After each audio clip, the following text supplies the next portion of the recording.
Hello students. बच्चों, board paper के लिए ये चैप्टर नंबर 5 कुछ इम्पॉर्टेंट क्वेश्चंस मेरे हिसाब से क्या होने चाहिए मैं आपको बताता हूँ। बच्चों देखो, बोर्ड पेपर में ये क्वेश्चन करने से पहले 1 मिनट हमें बात जरूर करनी चाहिए। कुछ न कुछ पेपर आपको मिले, पेपर में ऐसा ना हो कि आपके अंदर से कि पेपर में क्या होगा क्या होगा क्या होगा क्या होगा, ऐसा फ्रस्ट्रेशन कभी नहीं लाना है। कभी भी इस टाइप का फ्रस्ट्रेशन आपके दिमाग में नहीं आना। भले ही हमारे अंदर कॉन्फिडेंस कम अगर है तो हमें बहुत प्रॉब्लम। जो क्वेश्चन हमें बहुत अच्छे से आ भी रहा होगा वो भी कहीं मिस्टेक हो सकती है। इसलिए आप अपने अंदर फ्रस्ट्रेशन नहीं लाइए, कॉन्फिडेंस को इंक्रीज कीजिए। और कॉन्फिडेंस को इंक्रीज कैसे करेंगे उसके लिए आप ये वीडियो देखिए, ठीक है। तो ये जो चैप्टर 5 है अर्थमेटिक प्रोग्रेशन, बहुत सिंपल सा बहुत छोटा सा चैप्टर है, लेकिन आप देखो कि सीबीएसई के सैंपल पेपर में 2-4 क्वेश्चन इससे भी दे रखे हैं, बहुत छोटे छोटे से क्वेश्चन दे रखे हैं। तो हम हर टाइप का क्वेश्चन कराने की कोशिश करेंगे। सॉरी, पहले आते हैं किस पर कि थोड़ा सा कंसेप्ट देख लेते हैं कि क्या क्या कंसेप्ट है। तो बच्चों, एक तो हम सबसे पहले क्या लिखते हैं कि मान लो कोई भी एपी है, उसकी जनरल टर्म क्या होती है कि ए होती है, ए प्लस डी होती है, ए प्लस 2d होती है। इस तरीके से लास्ट टर्म क्या होती है कि ए plus n minus 1d।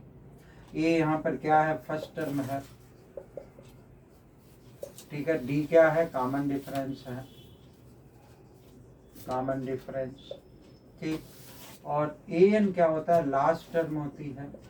Last term में यहाँ पर क्या दे रखा है, ये दे रखा है। तो a n is equal to a plus n minus 1d होगा। एन क्या है, नंबर ऑफ टर्म्स है, नंबर ऑफ टर्म्स है, ठीक है।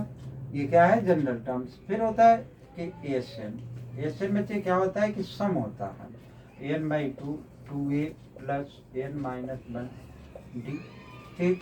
इसका एक और फार्मूला कि n by 2 a plus a n, या मैं क्या लिख सकता हूँ कि a n is equal to l होता है, यानी तो इसकी जगह पे मैं एल भी लिख सकता हूँ।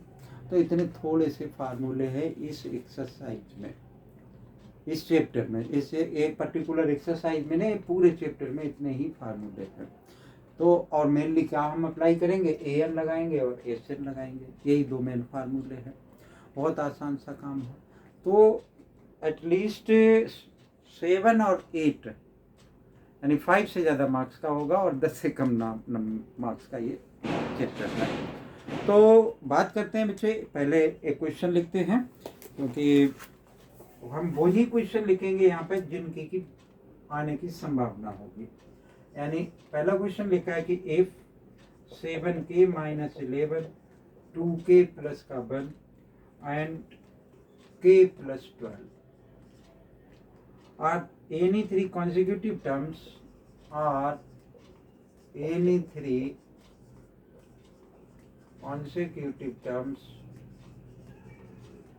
of AP, then find k, then find k की वैल्यू फाइंड आउट करनी है।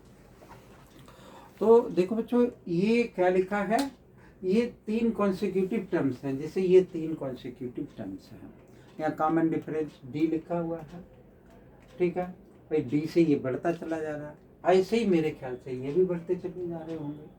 आप देखो, इसमें से इसको माइनस करोगे डी आएगा, इसमें से इसको माइनस करोगे डी आएगा। तो ऐसे ही अगर मैं इसमें से इसको माइनस कर दूंगा इक्वल टू इसमें से इसको माइनस कर दूंगा तो एक इक्वेशन आ जाएगी, के की वैल्यू आ जाएगी। ये कोई टर्म्स तो पूछ नहीं रहा। अगर टर्म्स ये पूछ रहा होता, के की वैल्यू जो हम निकालते वो यहाँ यहाँ यहाँ पुट कर देते तो एपी बन जाती, ठीक है ना। तो क्या कर देते हैं कि इसका आंसर लिख लेते हैं। इससे ये क्या है, second term minus first term, यानी 2k प्लस का 1 माइनस 7k, और इसका साइन चेंज हो जाएगा, प्लस का 11, फिर क्या हो गया k प्लस 12 माइनस 2k और माइनस का 1। इसको कौन सा स्टूडेंट ऐसा है जो कि सिंप्लीफाई नहीं कर सकता? हर कोई इसको सिंप्लीफाई कर सकता। 2k और माइनस 7k माइनस 5k हो गया, ठीक है। प्लस का 1 और प्लस का 11 प्लस के 12 लिख लिया। यहाँ यह क्या बन जाएगा, माइनस का के बन जाएगा। भाई के है, माइनस का 2 के है, प्लस का क्या बन जाएगा, 11 बन जाएगा। इसको इधर ले आए तो माइनस का 5 के और प्लस का के 11 माइनस का 12, ये इक्वल के इधर आ गया, ट्रांसपोज कर दिया तो माइनस के 4 के इज इक्वल टू क्या बन गया मेरे पास, -1 बच गया। के इज इक्वल टू क्या आ गया, -1/-4, माइनस से माइनस कैंसिल, के की वैल्यू क्या आ गई, 1/4 आ गई। तो देख लेते हैं क्या कि ये आंसर देर करेक्ट है या नहीं है। तो 1/4 इसका आंसर है। ठीक है, तो ऐसा बच्चों क्वेश्चन क्या होता है कि जनरली पेपर में दे रखा होता है।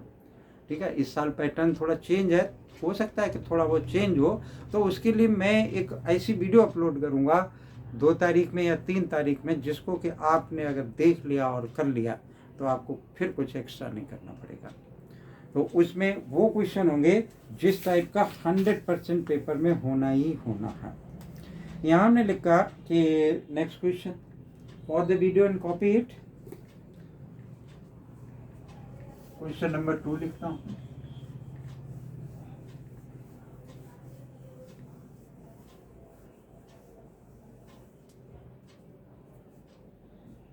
कह रहा है कि मैंने एक बोर्ड सीरीज लिखी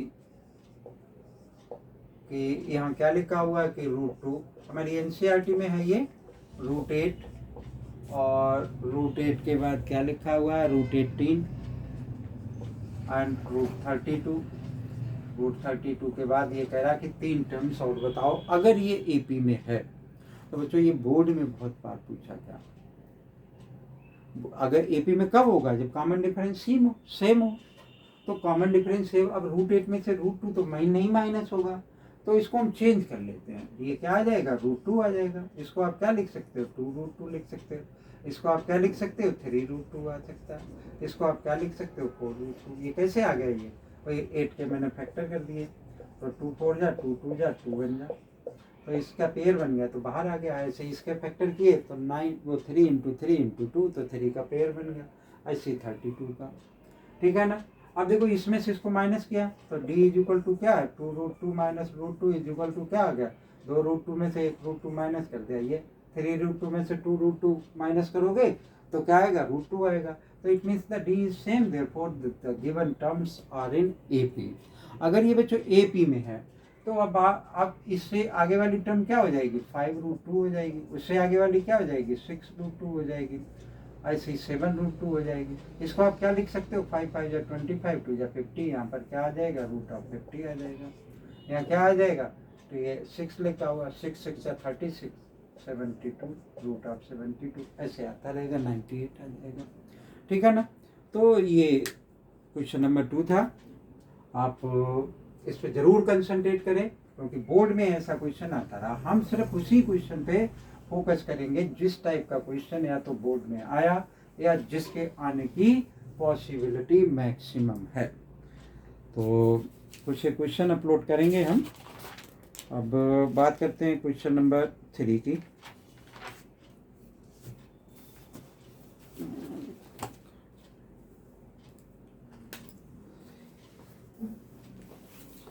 देखो एक ये दे रखा, इस टाइप का भी क्वेश्चन हमारे एनसीईआरटी बुक में है कि which term of the AP, which term of AP, यानी एपी हमें क्या दे रखी है कि 84 80 76 72 will be the first negative term, will be first negative term। भाई निगेटिव टर्म का बच्चों क्या मतलब है कि लेस देन 0।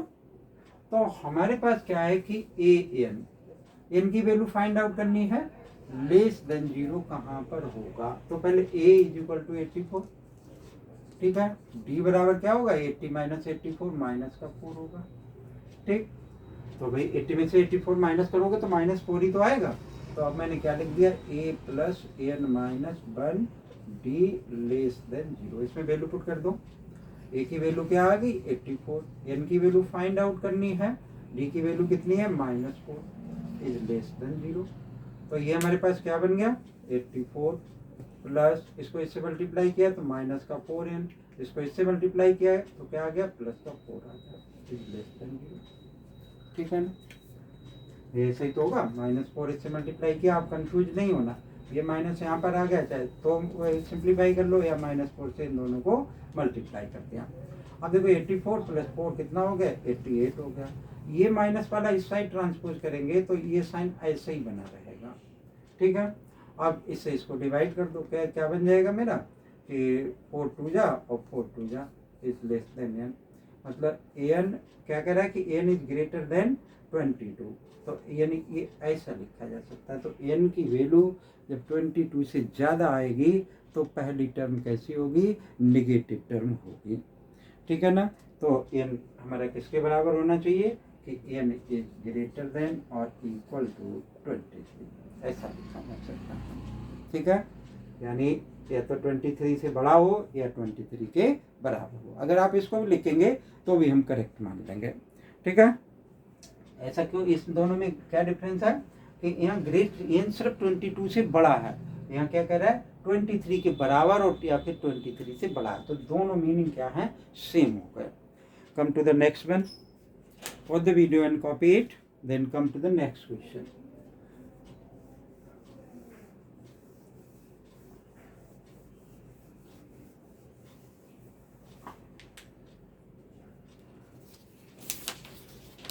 क्वेश्चन नंबर 3 लिखा,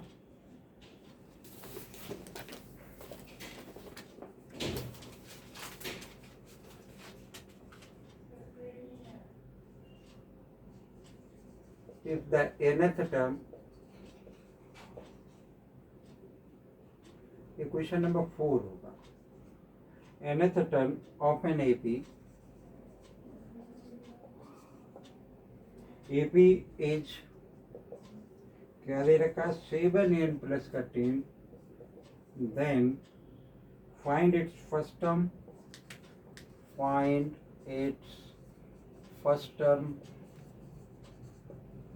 कॉमन डिफरेंस, फर्स्ट पार्ट यानी दे रखा है, सेकेंड पार्ट है कॉमन डिफरेंस, थर्ड में दे रखा है कि 12th टर्म।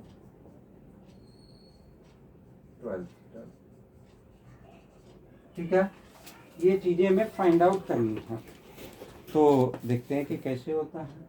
क्या कह रहा है, nth term of an AP, ये nth टर्म मतलब एक an होता है, एक एन होता है।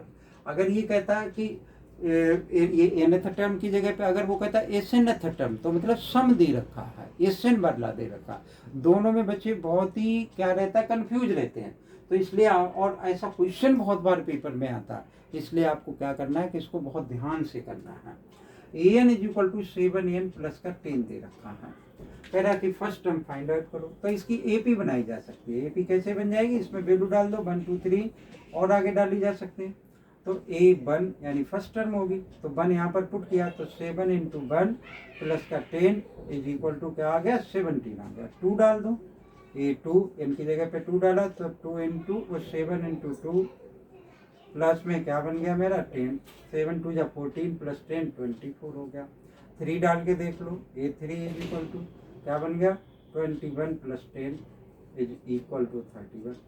ठीक है, तो अब ये एपी ये हमारे पास क्या बना कि 17 24 और 31, ये बच्चों क्या आएगा, एपी आएगा।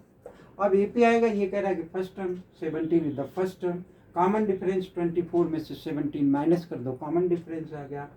12th टर्म a12 की वैल्यू निकल आएगी, a12 is equal to a plus क्या आ जाएगा 11t।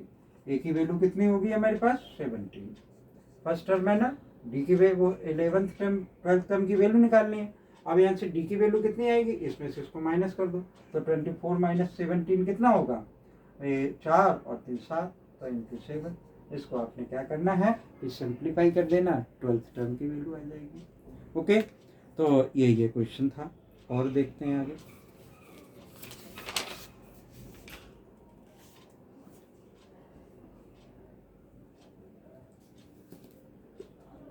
Pause the video and copy it. Then we have write the next one, question number 5.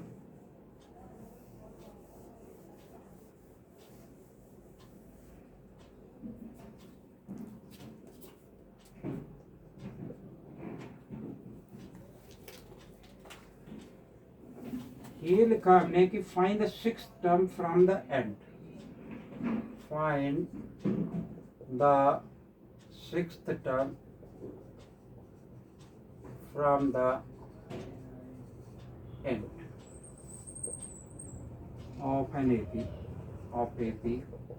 AP मुझे क्या दे रखी है, 17, 14, 11 ऐसे -40 दे रखी है, ठीक है। Find the sixth term from the end of an AP. वही ये ऐसे दे रखा, डिक्रीज होता जा रहा है ना, तो -40 तक पहुंचा। तो sixth term from the end मतलब पीछे से सिक्स मुझे क्या फाइंड आउट करनी है, सिक्स्थ टर्म निकालनी। तो बच्चों इसको हम मैं दो तरीके से कर सकता हूँ। एक तो इसका नंबर ऑफ टर्म्स निकाल लें, फिर देखें कि वो टर्म्स जो सिक्स्थ टर्म होगी वो पीछे से कौन सी वाली टर्म होगी, तब हम आगे से उस टर्म को निकालें। या फिर हम क्या कर सकते हैं कि देखो इसमें 14 - 17, ठीक है, 14 वो 17, 14, 11 कितना कम होता जा रहा है, 3 कम होता चला जा रहा है। तो इसमें अगर मैं इससे पहले जो वैल्यू होगी वो मेरी क्या होगी, -37 होगा, ठीक है। इससे पहले की वैल्यू क्या होगी, अगर इसमें से 3 कम कर देंगे -34 होगा। तो मैं ऐसे लिख सकता हूँ कि -40 -37 -34, और इस तरीके से ये चलता रहेगा। तो 11 आ जाएगा, फिर 14 आ जाएगा, फिर 17। अब देखो इंक्रीज हो रहा है ना, ये बढ़ता चला जा रहा है। 3 अब 11 + 3 14 + 3 17, ऐसे 40, और इसमें पे हमने +3 किया तो कितना आएगा, -37। इसमें +3 करोगे कितना आएगा, 34। अब मैं आगे से 6 टर्म की वैल्यू निकाल लूँगा, यानी मुझे क्या चाहिए, A6 की वैल्यू निकाल लूँ। A प्लस क्या आ जाएगा, 5, ठीक है। A की वैल्यू क्या है, -40 + 5, इसमें से इसको माइनस करोगे D आ जाएगा, -37 -40 कितना बन जाएगा ये, -37 प्लस का 40 = 3 आ गया। तो D की वैल्यू मैंने यहाँ पे 3 प्लस रखी, -40 + 5 3 = 15, how much, this is equal to -40 minus का 25। तो ये इसका आंसर हो जाएगा, ठीक है ना। तो ये मतलब फिलहाल में क्या है कि ये क्वेश्चन चलन में था, इसलिए हमने इसको किया है। अब देखो ये क्वेश्चन में करूँगा नहीं, क्योंकि बोर्ड वो हमारे एनसीईआरटी बुक में है, बहुत बार पहले कराया, लेकिन वो पेपर में बहुत बार आया, इसलिए हम उसको लिखेंगे, ठीक है। क्वेश्चन नंबर 6 पर पहुंचते हैं। क्या कह रहा है ये question, which of the term of an AP, which term of the AP, AP हमें गिवन है कि 3, 15, 27, 39 विल बी, क्या लिखा, 132 more than it's 54th term, ठीक है। बहुत बार ये पेपर में आया है, इसलिए हमने इसको क्या किया कि कंसीडर किया है, यहाँ पर लिखा हुआ है। ये क्या कह रहा है, which term of an AP, मतलब एपी इसमें A = 3 दे रखा है, और D बराबर कितना होगा, 15 - 3 = 12 के इक्वल होगा। Which term of an AP will be 132 more then 54th term, ठीक है। कौन सी टर्म ऐसी होगी जो 54th टर्म से 132 ज़्यादा है। तो एक सिंपल सा स्टेटमेंट दे रखा है आपको, ठीक है ना। हमने मान लिया कि let ANth term, ANth term, ठीक है, a will be 132 more than it's, तो ANth टर्म हमने मान लिया कि 132 54 से ज़्यादा होगा, ठीक है। तो इस स्टेटमेंट को आप किस तरीके से लिख सकते हो कि 132 = हमारे पास क्या आ गया, A54, इसको सिंपल आसानी से सिंप्लीफाई कर दोगे, आंसर आ जाएगा। AN बराबर क्या आ जाएगा, A + N - 20, 132 आ गया। A54 ये क्या हो जाएगा, A53 D आ गया, ठीक है।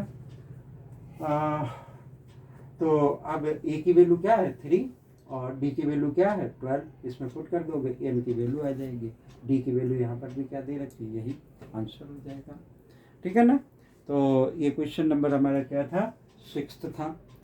ऐसे ही हमारे जो एनसीईआरटी बुक है उसमें एक आध क्वेश्चन और भी बढ़िया हैं, तो एक आध और मैं कराता हूँ, फिर और आगे कुछ बताऊँगा। अभी हम एसएन पे नहीं पहुँचे, एसएन का कोई सा भी क्वेश्चन हमने नहीं किया, लेकिन हम करेंगे और जरूर करेंगे। तो क्वेश्चन नंबर 7 पर आ गए हम। क्या कह रहा है कि सम ऑफ द, मतलब मेरा टारगेट बच्चों ये है कि हर तरीके का क्वेश्चन जिस टाइप का बोर्ड में आता रहा है उसकी हम बात करें। The sum of the 4th term and 8th term,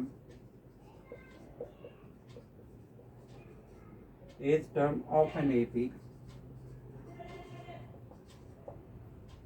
is 24, ठीक है, and sum of 6th and 10th term and sum of 6th and 8th term or 10th term is 44. Find the first 3 terms of the AP.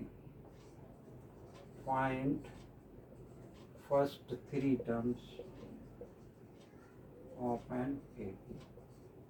AP की पहली 3 टर्में हमें क्या करनी है कि find out करनी है, ठीक है। तो बहुत आसान सा काम है ये। क्या कह रहा है, sum of the 4th term and 8th term. 4th term क्या होगी बच्चों, A4, 8th टर्म क्या होगी, A8। क्या कह रहा, इन दोनों का सम किसके इक्वल है। कभी कभी स्टूडेंट क्या कंफ्यूज हो जाता है कि ये दे रखा है S4 और ये क्या कह रहा है S8, मतलब पहली 4 टर्मों का सम और पहले 8 टर्मों का सम। अब वो क्वेश्चन कहाँ जाएगा अगर आप कंफ्यूज हो गए तो। ऐसा नहीं है, 4th और 8th टर्म का सम 24 गिवन है। अब इसको आप क्या लिख सकते हो, A + 3D। इसको आप क्या लिख सकते हो, A + 7D is equal to 24। ये एक इक्वेशन बन गई। 2A + 10D is equal to 24। चाहो तो 2 से डिवाइड कर दो। A + 5D is equal to 12। इसको नंबर 1 मान दिया, ठीक है ना। And the sum of 6th and 10th term, यानी A6 + A10 is equal to how much, 44। यहाँ से आप क्या करेंगे कि दूसरी इक्वेशन बना देंगे। A + 5D, A + 9D is equal to 44। क्या आ गया, A + A 2A, 5 + 9 कितना हो गया, 14D, this is equal to 44। 2 से चाहो तो आप इसको भी डिवाइड कर दो। A प्लस क्या बन गया, 7D is equal to 22। Number 2, 2 equation बन गई। बहुत आसानी से A और D की वैल्यू निकल आएगी। ये हमारी जनरल टर्म दे रखी है, 3 टर्मों की वैल्यू निकालनी है, फाइंड आउट किया जा सकता है, ठीक है ना। तो ये क्वेश्चन नंबर था हमारा 7th। और आगे देखते हैं। तो देखो इसी टाइप के क्वेश्चंस होंगे। और अभी हमने सम पे बेस, सम पर कोई क्वेश्चन नहीं कराया है, तो हम लिखते हैं कि सम पर एक क्वेश्चन और तब आगे इसे आगे वाली वीडियो में काम करेंगे। क्वेश्चन नंबर 8 का। तो अब बोर्ड का पेपर है, एटलीस्ट 10 क्वेश्चन तो एक चैप्टर से करोगे ही। क्वेश्चन नंबर 8 पर हम पहुंचे। क्या दे रखा है, कह रहा है कि the sum of the first 10 terms of N AP is 725। The sum of the first 10 terms of an AP is 725, and the sum of the next 10 terms and the sum of next 10 terms is 1225. Find the AP. Find AP, ठीक है। तो ये हमसे क्या कह रहा है, थोड़ा सा चेंज्ड क्वेश्चन है। Sum of the first 10 term of N AP, मतलब AS10, ठीक। इसका सम कितना दे रखा, 725। And the sum of the next 10 term, मतलब इस 10 के बाद 11, 12, 13, 14, 15, 20 तक। तो अब उनमें इनका सम नहीं इन्वॉल्व होगा, तो हम क्या लिख सकते हैं नेक्स्ट टर्म के लिए कि S20 में से S10 निकाल देंगे। ठीक है, तो ये वाला मुझे किसके इक्वल दे रखा है, इसने 1 2 2 5। अब AP मुझे निकालनी है। तो बच्चों देखो, अब मैं क्या कर सकता हूँ कि यहाँ से दो इक्वेशन बनाई जा सकती है। ठीक है ना भाई, एक तो इससे मैंने निकाल ली एक इक्वेशन और एक इक्वेशन इससे निकाल ली। ठीक है, दो इक्वेशन बन जाएंगी। आपसे क्या होगा कि आसानी से किसकी वैल्यू आ जाएगी, A और D की वैल्यू आ जाएगी, क्योंकि n तो दोनों केसेस में गिवन है। तो एक थोड़ा सा डिफरेंट क्वेश्चन है, लेकिन अच्छा सा क्वेश्चन है, इसलिए आपको करना ही है। एक और बताते हैं आपको।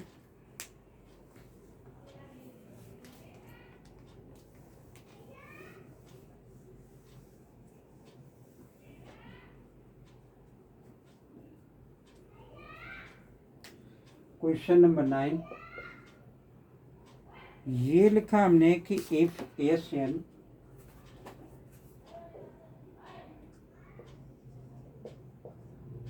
Sn the sum of the first n terms of an AP, the sum of first n terms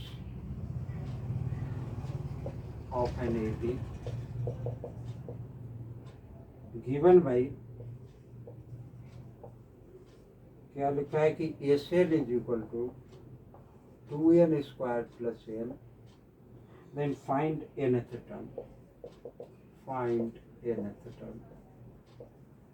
ठीक है, एक और लिख लेता हूँ क्वेश्चन नंबर 10, उसके बाद बताता हूँ कि if 3 + 5 + 7 + 2n terms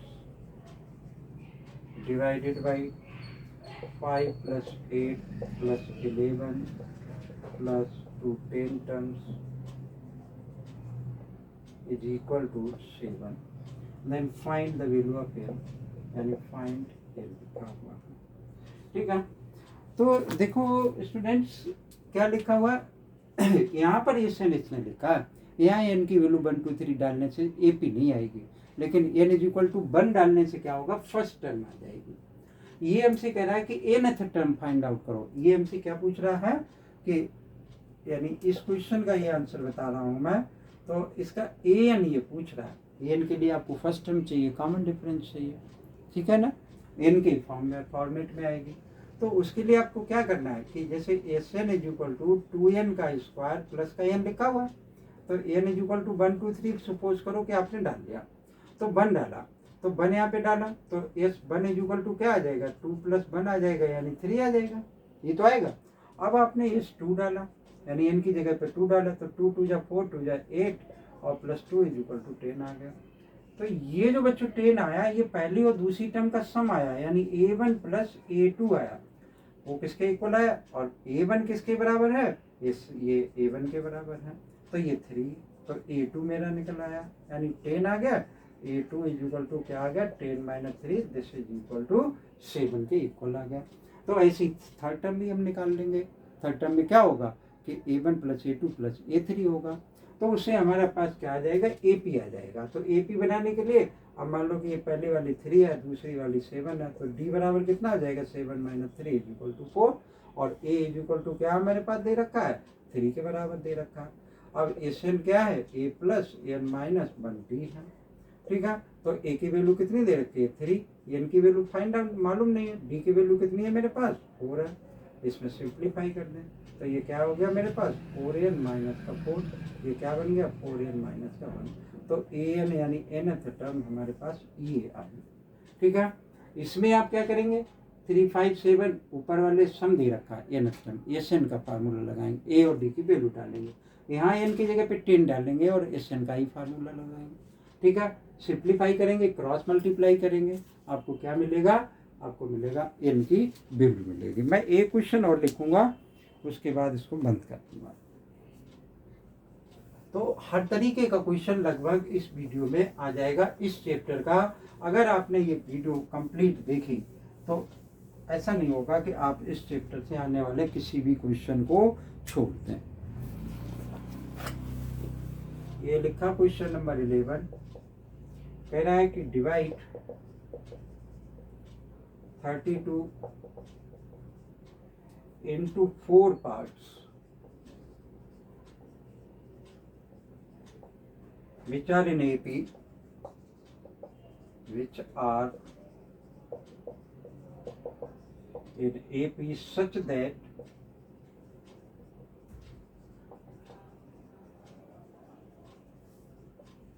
the products of extremes is to the product of means is 7:15। अच्छा देखो यहाँ क्या क्या कह रहा है, 32 को 4 पार्ट्स में डिवाइड करना है। जैसे 2 पार्ट हैं यही मान लिया, ठीक है। 3 पार्ट होते हैं तो हमारे पास क्या होता है कि जो 3 नंबर्स होते हैं उनको हम क्या सपोज कर लेते हैं, ये सपोज कर लेते हैं, ठीक है। अगर 4 सपोज करने हैं तो ए नहीं होगा, ए प्लस डी होगा, ए प्लस क्या होगा 3D होगा, ए माइनस डी होगा और ए प्लस वो ए माइनस 3D होगा। ये 4 नंबर्स हमने सपोज करने हैं। अब ये कह रहा product of the extremes, extreme इसका और इसका प्रोडक्ट, यानी क्या है कि 3 वो ए माइनस 3D, ए माइनस 3D और ए प्लस 3D, इनका प्रोडक्ट डिवाइडेड बाई इन दोनों का product A minus B, A plus B, किसके इक्वल आ रहा है, ये मेरा 7/15 के इक्वल आ रहा है। अब ये 32 इन चारों का सम है, तो इन चारों का सम से क्या निकल आएगा, डी कैंसिल हो जाएगा, तो ए की वैल्यू आ जाएगी, वो वैल्यू आप यहाँ पुट कर देंगे, ठीक है। तो सिर्फ डी रह जाएगा, तो डी की वैल्यू निकल आएगी, ठीक है ना।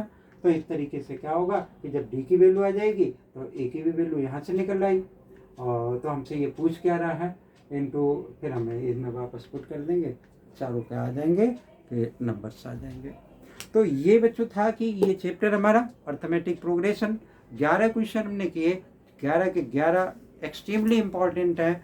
अगर आपको बहुत ज़्यादा नहीं करना है तो इतने ही क्वेश्चन अगर आपने बात समझ करके कर लिए तो आप बिलीव करेंगे कि इनसे बाहर बोर्ड में कोई सा भी क्वेश्चन नहीं आएगा। थैंक यू, जय हिंद।